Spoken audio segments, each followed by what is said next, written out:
संस्कार, इसे सुनते ही मन में आदर का भाव उठने लगता है, क्योंकि संस्कार ही है जो हमें दूसरों से अलग और ख़ास बनाते हैं। इसलिए संस्कार तो हर किसी में होना ही चाहिए, लड़का और लड़की दोनों में ही।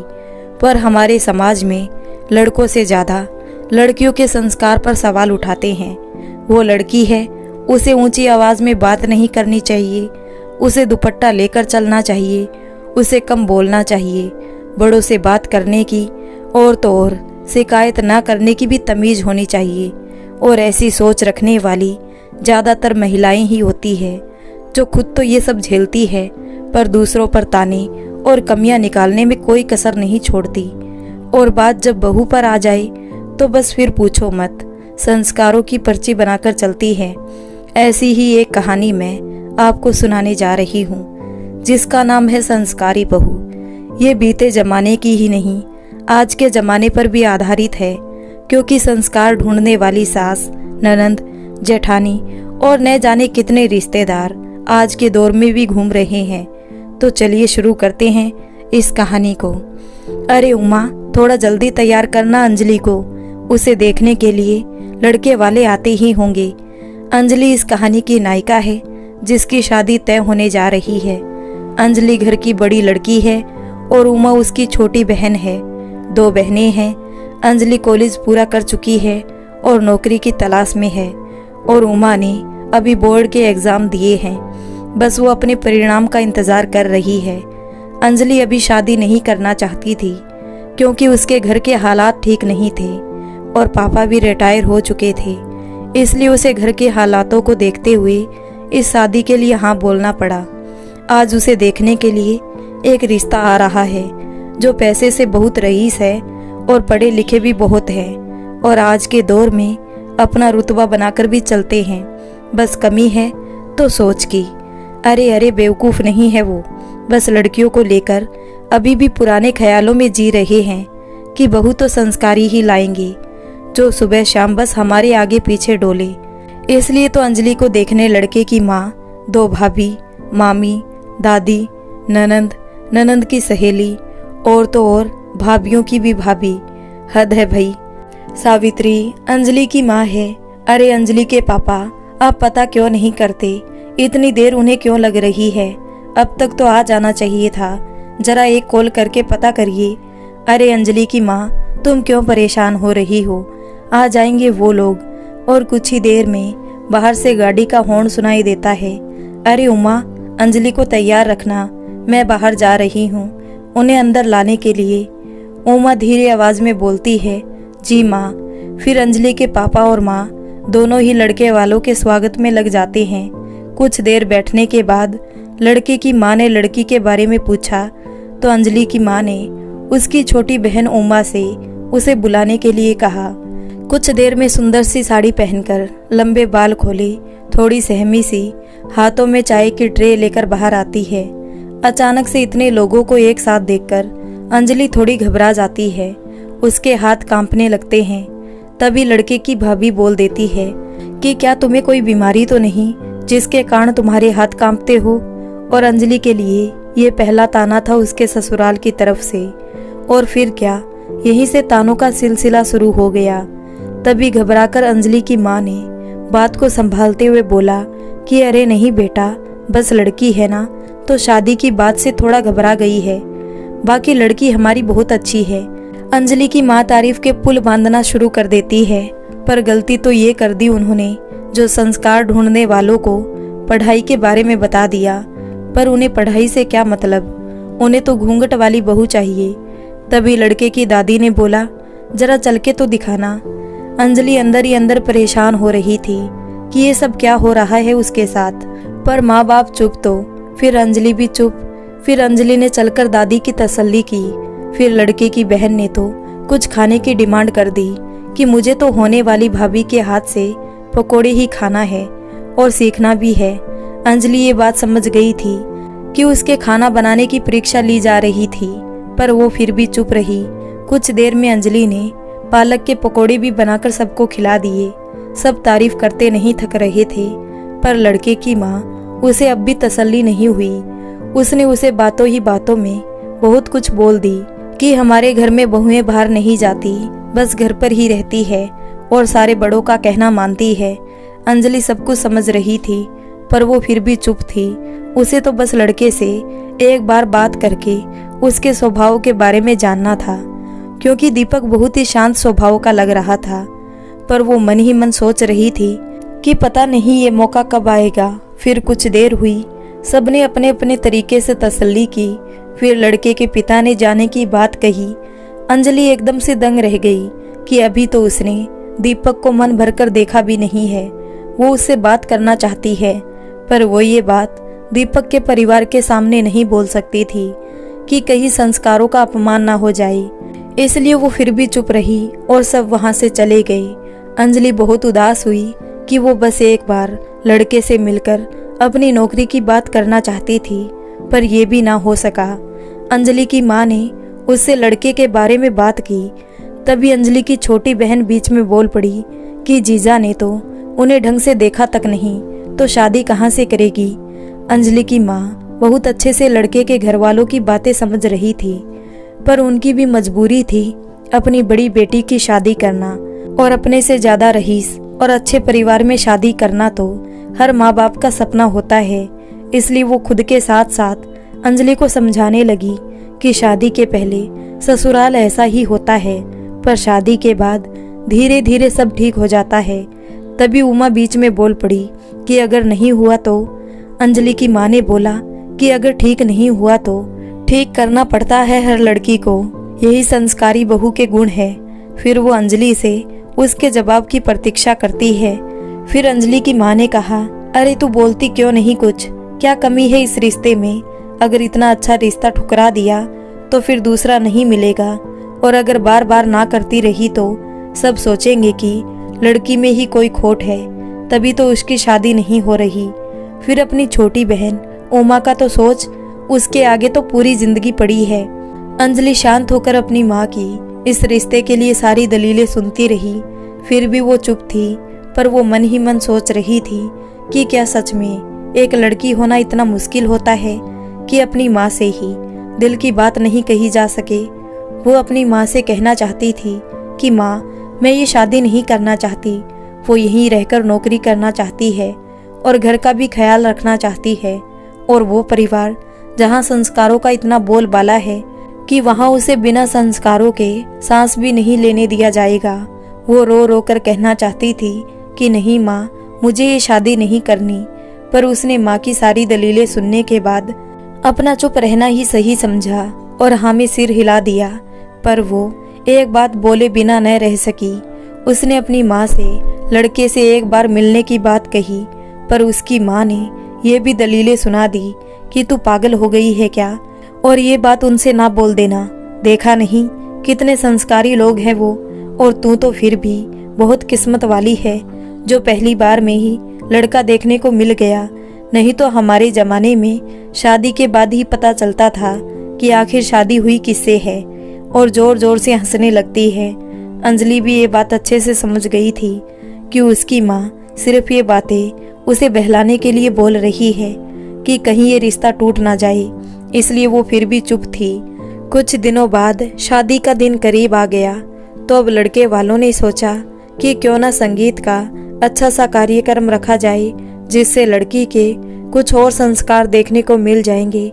आखिर वो इस घर की बहू बनने वाली है, अच्छी तरह से जांच परख कर ही लाएंगे। फिर ये बात जब अंजलि के घर वालों को पता चलती है तो वो सब तैयारियों में लग जाते हैं। उमा तो आज के फैशन के कपड़े ढूंढने में लग गई, पर अंजलि तो कुछ और ही सोच रही थी। उसे तो अपने भविष्य की चिंता थी, क्योंकि वो एक ऐसे घर की बहू बनने जा रही थी जहां संस्कारों के नाम पर किसी लड़की के सम्मान के साथ पल पल खेला जा रहा था। इसलिए वो सोच रही थी कि एक बार लड़के से मिलकर वो अपनी नौकरी की बात कर ले तो फिर उसे कोई समस्या नहीं होगी इस शादी से। पर लड़के से ही मिल पाना बहुत मुश्किल था अंजलि के लिए। एक पल को अंजलि के मन में ये भी ख्याल आया कि कहीं लड़का भी तो अपने परिवार वालों जैसा नहीं है, क्योंकि आजकल के लड़के तो शादी लगते ही फोन करने लगते हैं, बाहर मिलने लगते हैं। पर मेरे साथ तो ऐसा कुछ भी नहीं हो रहा। पर हो सकता है कि वो भी ऐसा सोचता हो, पर वो भी घर वालों से डर रहे हो। आखिर वो भी तो शांत ही दिखाई देते हैं। पर चलो कोई बात नहीं, आज मौका है, आज शायद बात बन जाए। और वो मन ही मन खुश हो जाती है। पर अचानक से उसके घर की घंटी बजती है और अंजलि की माँ दरवाजा खोलती है और देखती है कि लड़के की बहन के साथ उसकी भाभी भी आई हुई है। अरे आप लोग अंदर आइए, बताया नहीं कि आप लोग आने वाले हो। तभी लड़के की भाभी ने तीखे स्वर में बोला, अगर बता देते तो पता कैसे चलता कि हमारी होने वाली देवरानी आखिर हमारे पीठ पीछे करती क्या क्या है। और जोर से दोनों हंसने लगती है। तब अंजलि की माँ बात को संभालते हुए बोलती है, अरे नहीं नहीं, ऐसा बिल्कुल भी नहीं है। वो संगीत के लिए क्या पहनना है, इसके लिए भी दुकान नहीं गई। वो उमा है ना, वही लाई है अपनी पसंद का। तभी लड़के की बहन बीच में बोलती है कि होने वाली भाभी वो पहनेगी जो हम लेकर आए हैं। आखिर वो इस घर की होने वाली बहू है और बहुओं को संस्कारी कपड़े ही अच्छे लगते हैं। तभी बीच में उमा बोल पड़ी, अरे ये क्या बात हुई, संगीत तो जीजी का है, फिर वो भला क्यों अपनी पसंद के ड्रेस नहीं पहन सकती है। तभी लड़के की भाभी बोलती है, क्योंकि वो अब तुम्हारी तरह आज़ाद नहीं है, अब वो बहू बनने जा रही है, तो संस्कार तो होना ही चाहिए ना। तभी अंजलि की माँ ने उमा को चुप कराते हुए उन्हें हाँ में जवाब दिया। फिर दोनों ने अपनी खातिरदारी करवाई और चलती बनी। अंजलि ये सब तमाशा देख ही रही थी, पर वो फिर भी चुप थी। कुछ दिनों में संगीत का दिन भी आ गया। अंजलि के चेहरे पर झलकती उदासी कोई नहीं समझ पा रहा था। सब खुश थे, पर अंजलि उसका क्या, वो पल पल खुद को लड़की होने का इल्जाम दे रही थी। पर फिर भी उसे अपनी माँ की बातों पर यकीन था कि शायद शादी के बाद सब ठीक हो जाए। कुछ ही दिनों में संगीत का दिन आ जाता है। घर में चारों तरफ खुशी का माहौल था। अंजलि के ससुराल वाले भी आ चुके थे, बस इंतजार था तो दीपक का। कुछ ही देर में अंजलि की सास ने बहुत ही भारी स्वर में बोला कि अरे बहू को तो लेकर आओ, हम भी तो देखें कि होने वाली बहू ने कितना हमारे घर के संस्कारों का मान रखा है और सजने संवरने में कैसी लगती है। फिर अंजलि की छोटी बहन उमा अंजलि को लेकर आती है। अंजलि ने संस्कारों का जैसे पाठ ही पढ़ डाला हो, हर बात का ख्याल, धीरे धीरे चलना, चुनरी को लिहाज के साथ ओढ़ना, कपड़ों का डिजाइन तो ऐसा कि उसको खुद को सांस लेने के लिए ऑक्सीजन की जरूरत पड़ जाए, ऐसे खुद को छुपा रखा था। पर वो करती भी क्या, बात जो संस्कारों की थी। पर कहते हैं ना, कमी निकालने वाले कहीं से भी कमी निकाल ही लेते हैं, और यही हुआ अंजलि के साथ। उसकी दादी सास ने तुरंत ही टोक दिया कि अरे होने वाली बहू ने तो सिर पर पल्ला रखा ही नहीं है, बेशर्मी की भी हद है। अपने बड़े बूढ़ों के सामने ऐसे ही सीना चौड़ा करके चली आई है। अंजलि ने मन में सोचा, हे भगवान, अभी ये भी परीक्षा देनी थी मुझे। और उसका हंसता हुआ चेहरा मुरझा जाता है।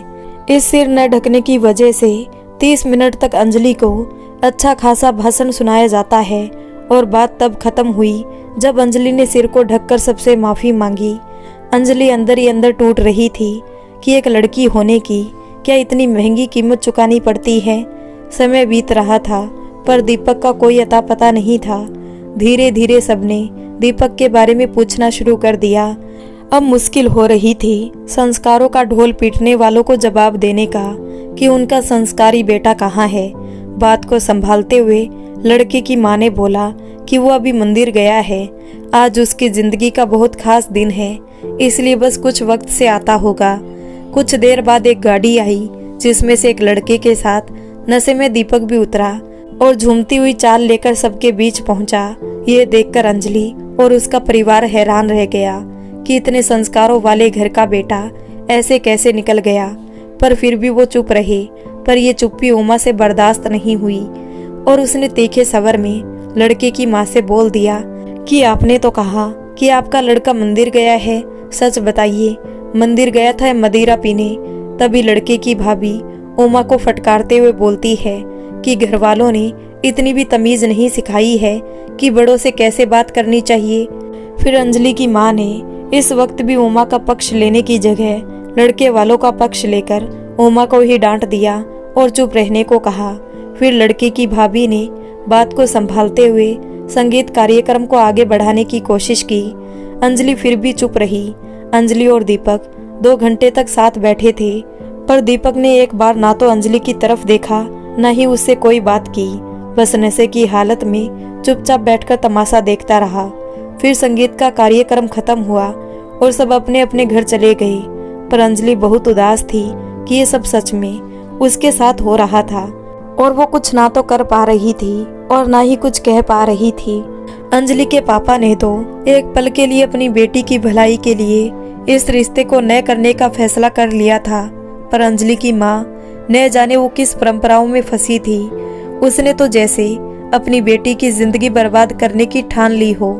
उसने अंजलि के पापा को ऐसा करने से रोका और बदनामी की दुहाई देने लगी कि अगर शादी लगकर टूट गई तो फिर अंजलि से शादी कौन करेगा, और उमा उसे भी कोई रिश्ता नहीं आएगा। अंजलि अपनी माँ के मुंह से खुद के लिए ऐसी बातें सुनकर मन ही मन सोचने लगी कि क्या मैं इस घर की सगी बेटी नहीं हूँ जो हर बात पर माँ मेरी ही कुर्बानी देना चाहती है। पर जो भी हो, है तो वो मेरी माँ ही। सोच सोच कर अंजलि फिर भी चुप रही। कुछ दिन बाद शादी का दिन आ गया। संस्कारों के नाम पर ढोल पीटने वालों ने अपने घर की बहू बेटियों को जमकर नचाया, और जब सब अंजलि की बात करने लगे तो दीपक की माँ ने तुरंत ही संस्कारों का चोला पहन लिया, और बारात जैसे ही दरवाजे पर आई सब दूल्हे को देखने के लिए बेचैन होने लगे। पर जब सब दरवाजे पर आए तो किसी को भी दूल्हा नहीं दिखा। तब अंजलि के पापा ने अपना धैर्य खोते हुए बोला कि बहन जी, संगीत की बात समझ में आती है कि आपका बेटा किसी काम में फंसा हुआ हो सकता है, पर भला आज का दिन, आज उसकी शादी है और उसके लिए अपनी शादी से ज्यादा जरूरी और काम क्या हो सकता है भला? या फिर बात कुछ और है, उसे अंजलि पसंद नहीं है या वो ये शादी ही नहीं करना चाहता। तब लड़के की दादी ने तुरंत ही अपने हाव भाव से बोला कि अरे बेटा, कैसी बातें कर रहे हो तुम? हमारा बेटा सिर्फ नाम का ही दीपक नहीं है, वो सच में बड़ा ही संस्कारी है। बस वो आ ही रहा होगा, कहीं रास्ते में किसी की मदद ना करने लगा हो, और दूसरों की मदद से ज्यादा जरूरी तो अपनी शादी भी नहीं होती। भागकर छत पर आई अंजलि अपनी बारात में दीपक को ना देखकर वो वहां से लौट गई और फिर भी चुप रही। कुछ वक्त बीता। दीपक बहुत ही गुस्से में आया और बड़े ही ताव से पंडित से बोला, जो भी करना है जल्दी करो और निपटाओ। तब अंजलि की माँ ने बोला कि बेटा, ये शादी है, इसमें पूरा दिन रात लग जाता है। ऊपर से हम हिंदू हैं और हमारे धर्म में बहुत सारे ही रीति रिवाज हैं जिनका अपना ही महत्व होता है। तब दीपक की भाभी ने बात को संभालते हुए कहा कि अरे आंटी जी, दीपक का ये मतलब नहीं था, आज उसकी तबीयत ठीक नहीं है तो बस ऐसे ही बोल दिया हो उसने। उसके बाद शादी की सारी रस्में हुई। सुबह का वक्त हुआ। अब अंजलि को विदा करने का वक्त हो चला था। न जाने क्यों अंजलि को आने वाले तूफान की आहट हो रही थी। वो बार बार बस अपनी माँ से ये बोले जा रही थी कि माँ, मुझे जल्दी घर बुला लेना। सबकी आंखें नम थी, पर दीपक उसे न जाने किस बात की जल्दी थी। वो इतना बेताब था कि उसने गाड़ी वालों को बोला कि तुम घर चलो, ये माँ के साथ दूसरी गाड़ी से आ जाएगी, और बिना किसी की बात सुने वहां से अंजलि को लिए बिना ही अकेला चला गया। अंजलि की माँ ने फिर भी अंजलि को ही समझाया कि पति चाहे जैसा भी हो, आज की रात तो तुम्हारे आंचल से बंद ही जाएगा। बस तुम शिकायत का मौका ना देना और ना ही कभी ससुराल छोड़कर यहाँ आना। अब वही तेरा घर संसार है, और कोई भी कदम उठाने से पहले एक बार उमा का ख्याल कर लेना। फिर अंजलि की विदाई हुई और वो ससुराल वापस आ गई। सारी रस्में अंजलि ने अकेले ही पूरी की, और अब उसे किसी ने भी संस्कार के नाम पर एक आधी बात तक नहीं सुनाई, और सुनाते भी कैसे, बात जो उनके घर के दीपक की थी। फिर रात का वक्त हो चला और सब अपने अपने कमरे में चले गए। लड़के की भाभी ने अंजलि से भी सो जाने को कहा, पर अंजलि ने कहा कि अभी तक दीपक नहीं आए हैं उनके बिना। तब बहुत ही धीमी आवाज में लड़के की भाभी ने ताने से कहा कि वो आएगा भी नहीं। फिर उसने अंजलि को बोला कि जैसी तुम्हारी मर्जी, और वो इतना कहकर सोने चली गई। रात के 10 बजे से इंतजार करते करते अब अंजलि को रात के 2 बज गए थे, पर वो अब भी दीपक का बेसब्री से इंतजार कर रही थी। सुबह के 5 बज गए। दीपक घर वापस लौट कर आया और बहुत ही गुस्से में था। अंजलि उससे कुछ कह पाती। वो कमरे में घुसा और तकिया लेकर बाहर के कमरे में रखे सोफे पर जाकर सो गया। अंजलि ये सब देखकर परेशान थी कि ये सब क्या हो रहा है उसके साथ। आखिर दीपक ऐसा क्यों कर रहा है। उसे फिर भी अपनी माँ की कही बातें याद आने लगी कि शुरू शुरू में सब ऐसा होता है, पर शादी के बाद सब ठीक हो जाता है। यहाँ तो अंजलि को और हालात बिगड़ते हुए नजर आ रहे थे। उसकी माँ ने तो कहा था कि आज की रात तो हर पति अपनी पत्नी के आंचल में होता है, पर दीपक तो उसे एक नज़र देख भी नहीं रहे। ये सब होने के बाद अंजलि फिर भी चुप रही। ये सब सोच रही थी कि उसकी नज़र घड़ी की सुई पर पड़ी, जो सुबह सबके उठने के पहले एक संस्कारी बहू के नाते सबके लिए चाय नाश्ता बनाने का इशारा कर रही थी। और वॉशरूम की ओर चल पड़ी। वो नहाकर निकलकर सबसे पहले पूजा की और घर के वातावरण में शांति फैलाई। फिर रसोई घर में जाकर सबके लिए चाय नाश्ता बनाने लगी। उसे लगा कि वो धीरे धीरे सबके दिल में अपने व्यवहार से सबका मन जीत ही लेगी, पर उसे क्या पता था कि उसकी असली परीक्षा तो यहीं से शुरू होने वाली थी। तो सबसे पहले शुरुआत की घर के सबसे बड़े और बुजुर्ग दादा ससुर ने। अंजलि मीठी सी मुस्कान लेकर उनके पास चाय लेकर आती है और जैसे ही आशीर्वाद लेने के लिए झुकती है, अपने पैरों को हटा लेते हैं और उसके मुंह पर ही बोलते हैं कि मैं तुम्हें आशीर्वाद नहीं दे सकता। तब अंजलि हैरान होकर पूछती है कि ऐसा क्यों। तब अंजलि के दादा ससुर बोलते हैं कि मैं इस शादी से खुश नहीं हूँ, क्योंकि मुझे इस घर में पढ़ी लिखी बहू नहीं चाहिए थी, और ये चाय मैं तो तुम्हारे हाथ का पानी भी ना पीऊँ। और इतना कहकर वो चले जाते हैं। अंजलि निराश हो जाती है। अब अंजलि की बड़ी भाभी आती है। अरे अंजलि सुनो, मैं थोड़ा अपने मायके जा रही हूँ, रात तक वापस आ जाऊंगी, तो दोनों पहर का खाना बना लेना। और अब ननंद की बारी थी।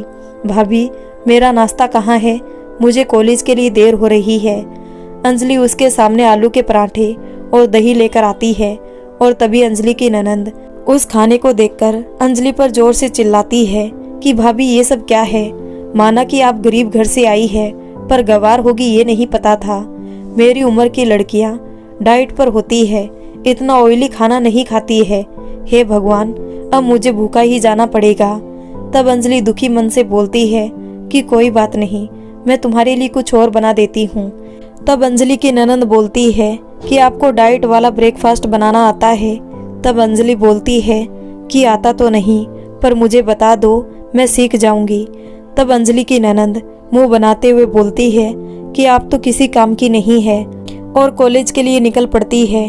अब आई अंजलि की सास की बारी, जिन्हें दुनिया की सबसे संस्कारी बहू चाहिए थी और खुद के लड़के को दुनिया भर का कुसंस्कार सिखा रखा है। अरे अंजलि, क्या कर रही हो तुम? कुछ नहीं माँ जी, अंजलि ने बहुत ही धीरे स्वर में बोला। तब अंजलि की सास की नजर अंजलि के गहनों पर पड़ी जो उसके मायके से मिले थे, और तब अंजलि की सास ने तरकीब लगाई और बड़े ही प्यार से अंजलि के सारे गहने उतरवा लिए और अपने पास रख लिए। और अंजलि भी सब समझ रही थी, पर वो क्या कर सकती थी। बात तो संस्कारों की थी, इसलिए वो फिर भी चुप रही। फिर अंजलि की सास ने दीपक के बारे में पूछा तो अंजलि ने बात को छुपाते हुए कहा कि वो कल रात जल्दी ही आ गए थे, बहुत थके थे तो सो गए थे, जल्दी उठते ही होंगे। अंजलि अपने रिश्ते की मर्यादा को बनाए रखना चाहती थी, पर वो क्या जाने कि उसे आए तो सिर्फ एक दिन ही हुए हैं, और ये कुछ संस्कारी लड़का तो उनके पास 30 सालों से था। इसलिए अंजलि की सास थोड़ा सा हंसी और कमरे में चली गई। फिर अंजलि ने वक्त देखा जो सुबह के 10 बज चुके थे। उसे दीपक से इतनी देर तक सोने की उम्मीद नहीं थी, क्योंकि जब उसके घर वाले अंजलि को देखने आए थे तब दीपक को लेकर कुछ और ही बताया गया था।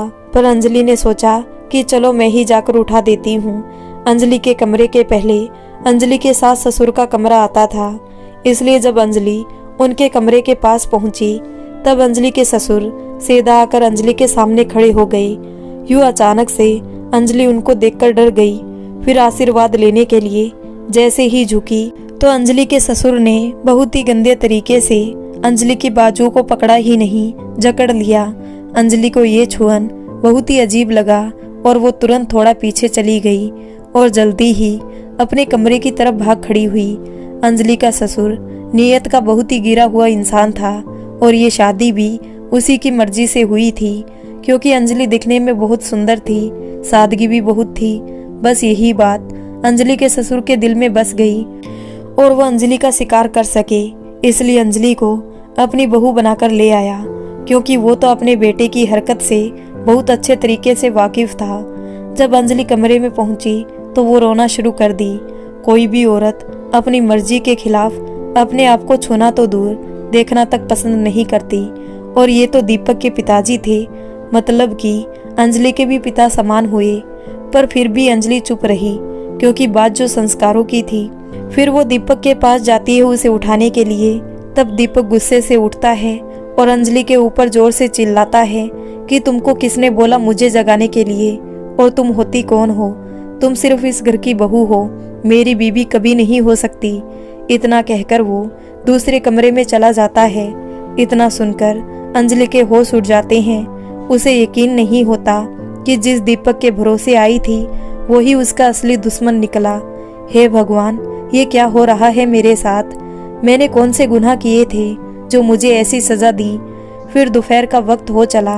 अंजलि रसोई घर पर अपने बचे हुए काम निपटा रही थी कि तभी अंजलि के ससुर की नज़र अंजलि की पतली कमर और गिरते हुए आंचल पर पड़ती है, और उससे रुका नहीं गया और वो सीधा रसोई घर में घुस गया और अंजलि को पीछे से पकड़ लिया। पर अंजलि को धमकी दी कि अगर उसने चिल्लाया या किसी को इस बारे में बताने की कोशिश की तो वो इस घर से निकाल देगा और उसकी बहन से भी कोई शादी नहीं करेगा, और उसके माँ बाप इस अपमान से जिंदा नहीं रह पाएंगे, और कोई भी अंजलि की इस बात पर यकीन नहीं करेगा। इसलिए अंजलि ने चिल्लाने की कोशिश भी नहीं की और वो चुप एक पुतले की भांति खड़ी।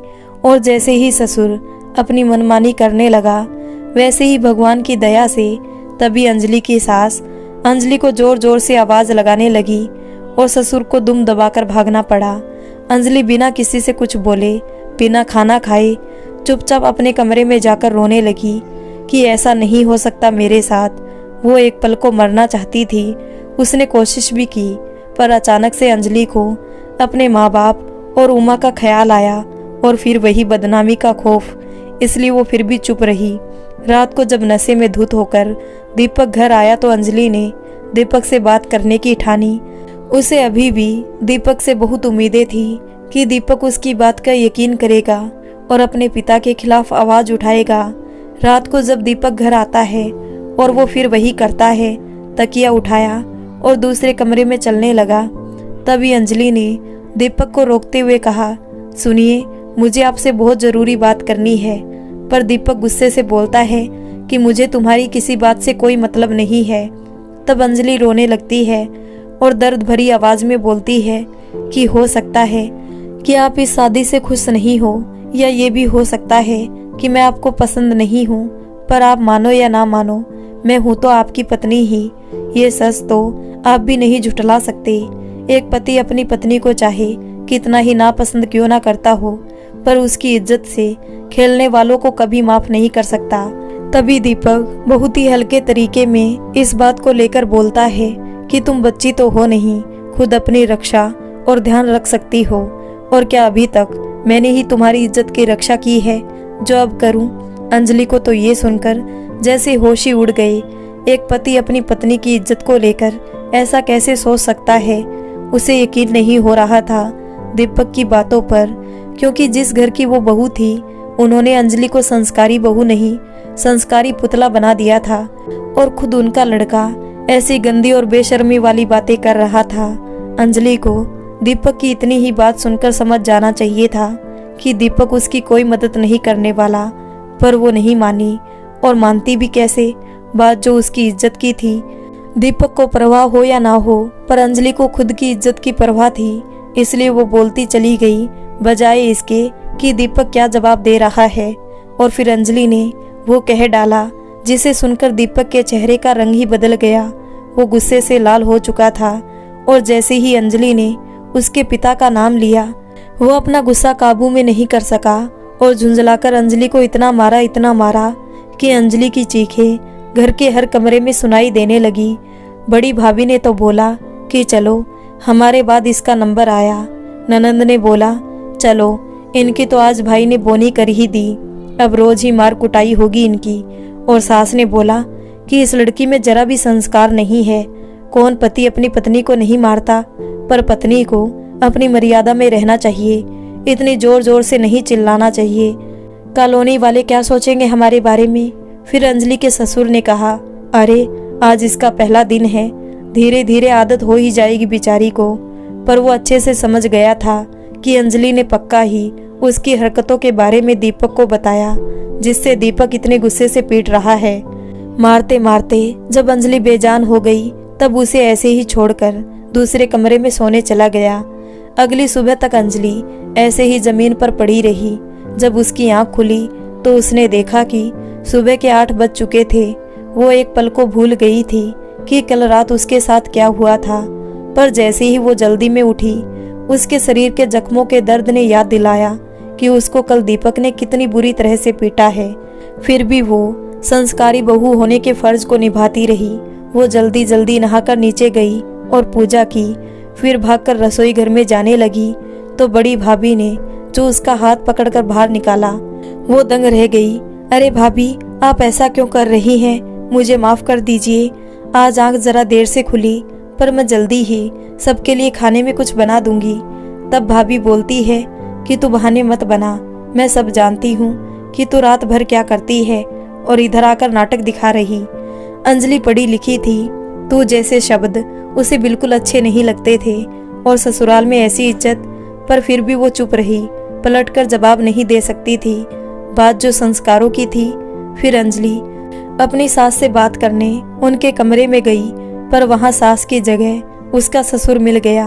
अंजलि उन्हें देखकर डर गई और जैसे ही वो भाग पाती, उसने फिर से अंजलि को दबोच लिया और फिर उसके साथ जबरदस्ती करने लगा और उसके जख्मों को कुरेदने लगा। अंजलि को जो पीड़ा हो रही थी, वो आंखों से बहते लगातार आंसू बयां कर रहे थे, पर वो चिल्ला भी नहीं सकती थी, क्योंकि एक तो ससुर की धमकी, ऊपर से कौन अंजलि की बात पर भरोसा करता। और वैसे भी अंजलि का ससुर कहाँ मानने वाला था। यह शादी आखिर उसने करवाई भी अपने लिए ही थी। फिर जैसे तैसे कर अंजलि उसके जंगल से भाग गई और भागते भागते घर के बाहर निकल गई और अपने घर की तरफ चलने लगी। उसने ठान लिया कि नहीं, ये सब वो अपने साथ नहीं होने दे सकती। वो इस घर में दीपक के लिए आई थी और वो एक पति को ही अपने सारे हक देगी, पति के पिता को नहीं। पर जैसे ही वो आधे रास्ते में पहुंची तो उसका फोन बज उठा। अरे ये तो माँ का फोन है। उसने झट से फोन उठाया। हेलो माँ, आप कैसे हो? मैं घर आ रही हूँ माँ। तब अंजलि की माँ बोलती है कि अभी तू अचानक से क्यों आ रही है? सब ठीक है ना बेटा? अंजलि ने बोला कि माँ, मेरे साथ यहाँ कुछ ठीक नहीं हो रहा, सब मुझे तकलीफ ही पहुँचा रहे हैं, अब मैं और यहाँ नहीं रह सकती। तब अंजलि की माँ ने उससे बोला कि तू पागल हो गई है क्या? ऐसे ससुराल छोड़कर मायके आ जाना मुसीबत या बदनामी को न्योता देना है। और क्या इसी दिन के लिए हमने तुझे पढ़ाया लिखाया, तेरी हर ख्वाहिश पूरी की, जो मांगा वो दिया कि तुम आगे जाकर हमारी इज्जत को धूल में मिला दो। सबका ससुराल एक जैसा ही होता है। लड़की को ही या तो सब ठीक करना पड़ता है या फिर इन सब की आदत डालनी पड़ती है, पर लौट के मायके कभी नहीं आती। और फोन काट दिया। अंजलि एकदम खामोश हो गई, जैसे उसके पैरों से जमीन खिसक गई हो। वो ये सोचकर ससुराल से भागकर निकली थी कि वो अपनी इज्जत को बचाने अपने घर, अपने पिता की छांव में जाएगी, जहां उसे सुरक्षित महसूस होगा। पर उसकी माँ ने तो उसके विदा होते ही वहां जैसे उसके लिए ताला लगा दिया हो। अब मैं कहाँ जाऊं? क्यों भगवान, मेरे साथ ही क्यों? क्या बिगाड़ा है मैंने किसी का? फिर वो चुपचाप अपने ससुराल वापस आ जाती है और इसे ही अपनी नियति मान लेती है। अब तो जैसे अंजलि की यही दिनचर्या हो गई थी। सुबह जल्दी उठकर सबके लिए चाय नाश्ता बनाना, घर के सारे काम अकेले ही करना, फिर मौका मिलते ही ससुर का अंजलि पर गंदी नजर डालना और बचा हुआ दीपक पूरा कर देता था, उसे मार मार कर अधमरा कर देना। अंजलि को जैसे संस्कारों ने जिंदा लाश बना दिया हो। उसे कोई मर्द देख भी ले तो वो सहम जाती कि कहीं ये भी तो मेरे साथ।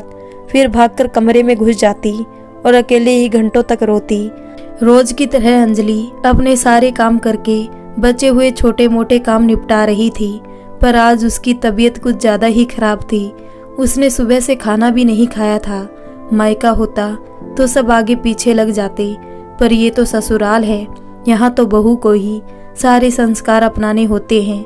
रात के 11 बज चुके थे। अंजलि बहुत थक गई थी, शायद इतनी कि अब वो बेजान सी हो रही थी। थोड़ी हिम्मत करके वो जैसे तैसे अपने कमरे में पहुंची और वहां जाकर बिस्तर पर लेट गई।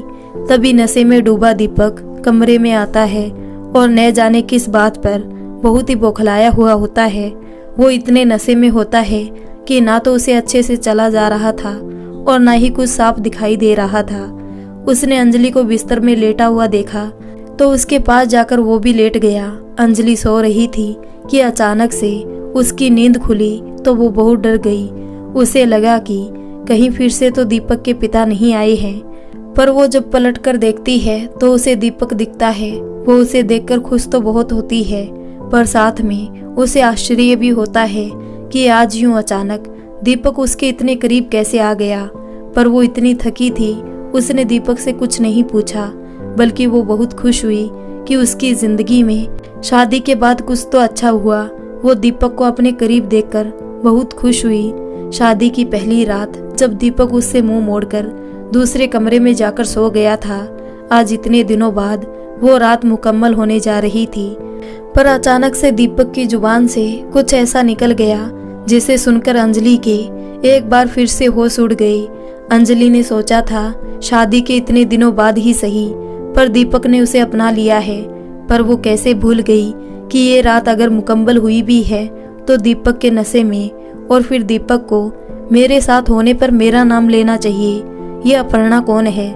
दीपक के साथ की अपनी पहली रात में भी किसी और लड़की का नाम सुनने के बाद भी अंजलि चुप रही, पर उसने अपने मन में ठान लिया था कि वो इस अपर्णा के बारे में पता करके ही रहेगी। फिर अगली सुबह दीपक ऑफिस के लिए निकलता है और उसके पीछे पीछे अंजलि भी निकल पड़ती है। जैसे ही अंजलि दीपक का पीछा करती है तो दीपक ऑफिस जाने से पहले एक घर की तरफ जाता है। अंजलि भी उसके पीछे उस घर में पहुंच जाती है।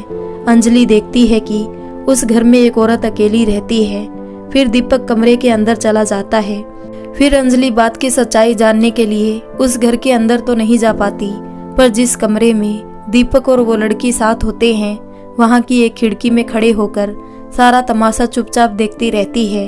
वो लड़की दीपक की बाहों में होती है और दीपक भी उसे प्यार भरी नजरों से देखता है। वो बहुत देर तक आपस में बातें करते हैं। फिर दोनों ही घर से निकलकर दीपक के ऑफिस के लिए चल देते हैं। अंजलि फिर से उनका पीछा करने लगती है, पर उसके मन में ये बात तो साफ हो गई थी, दीपक इसलिए उसे पसंद नहीं करते क्योंकि इनका इस लड़की के साथ चक्कर चल रहा है और शादी तो सिर्फ घर वालों के कहने पर की है। अंजलि अंदर ही अंदर रोती है। उसे ये सब देखकर यकीन ही नहीं हो रहा हो जैसे कि इतना कुसंस्कारी लड़का कैसे पैदा हो गया, जिसके घर वालों ने तो मुझे संस्कार के नाम पर पुतला बना दिया और ये दीपक यकीन नहीं हो रहा। फिर दीपक और वो लड़की ऑफिस पहुंच जाते हैं और दोनों एक दूसरे का हाथ पकड़े हुए ऑफिस के अंदर चले जाते हैं। फिर अंजलि भी जैसे ही ऑफिस पहुंचती है और अंदर जाने लगती है, तब वहां का नौकर उससे पूछता है कि मैडम आप कौन? जब अंजलि उसे बताती है कि मैं दीपक सर की पत्नी हूँ, और वो जोर से हंसता है और उससे बोलता है कि क्या मैडम, आपने सुबह से ही चढ़ा रखी है क्या? कोई जरूरी काम हो तो बताओ, नहीं तो चलते बनो। तब अंजलि फिर से उसे गुस्से से बोलती है कि मैं ही दीपक सर की पत्नी हूँ जो अभी अंदर गए हैं। तब नौकर भी गुस्से से बोलता है कि हाँ वही दीपक सर जो अंदर गए हैं, पर अपनी पत्नी अपर्णा मैडम के साथ। इतना सुनकर जैसे अंजलि को दिन में ही तारे दिख गए हो। अपर्णा मैडम उनकी पत्नी है?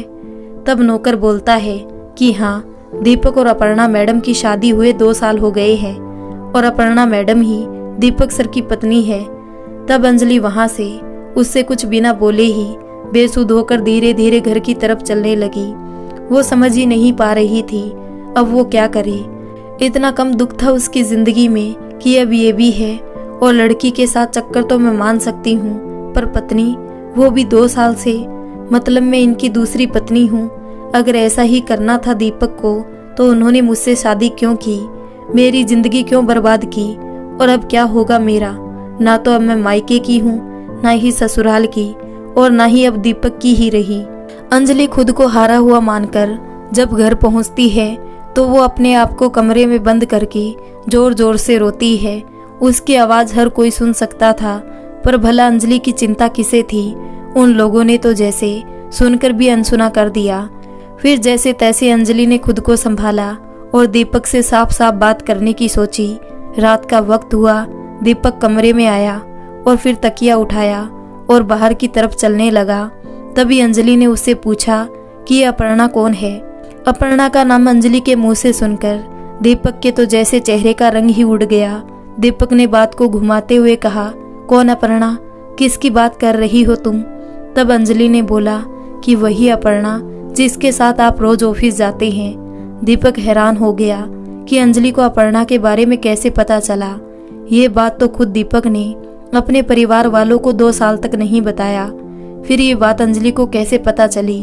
उसने बोला, मैं किसी को नहीं जानता और तुम भी मुझसे फालतू बात मत करो। और बिना कोई बात सुने अंजलि की दूसरे कमरे में जाकर सो गया। अंजलि हैरान होकर उसे देखती रही कि बड़ा अजीब इंसान है, कितना ही झूठा है। लोग तब झूठ बोलते हैं कि जब उनका सच किसी के सामने ना आ जाए, पर ये सच के सामने होते हुए भी इतना नाटक। क्या संस्कार दिए हैं इनके माँ बाप ने और क्या संस्कार मिले हैं इनके माँ बाप को। फिर वो मन में सोचती है कि जिस तरह मुझे दीपक की पहली शादी के बारे में नहीं पता था, हो सकता है कि अपर्णा भी दीपक की दूसरी शादी के बारे में ना जानती हो। क्योंकि अगर अपर्णा दीपक से प्यार भी करती हो या ना करती हो, पर खुद के होते हुए दूसरी शादी करवाना इसके लिए तो कभी नहीं मानेगी। मर जाएगी पर मानेगी नहीं। क्योंकि कल रात जो भी किया दीपक ने मेरे साथ, उसके बाद तो कोई पत्नी बर्दाश्त नहीं करे। मैं भले ही दीपक को जानती नहीं, ना ही कभी बात की, और प्यार तो बहुत दूर की बात है, पर किसी और औरत के साथ तो कभी देख भी नहीं सकती। कुछ करना होगा, ये सच तो सबके सामने लाना ही होगा। मन में ऐसे सवाल जवाब करके अंजलि अगली सुबह का इंतजार करने लगी।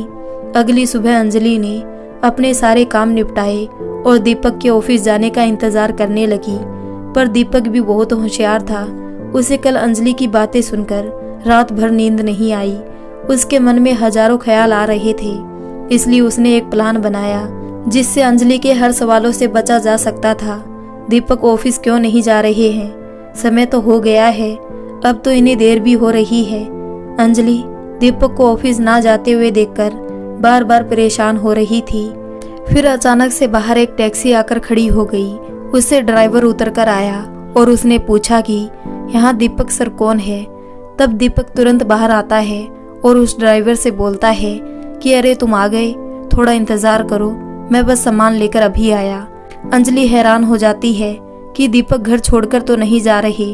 वो तुरंत पास खड़ी अपनी सास से पूछती है कि माँ जी, दीपक कहाँ जा रहे हैं, वो भी इतनी सुबह यूँ सामान लेकर।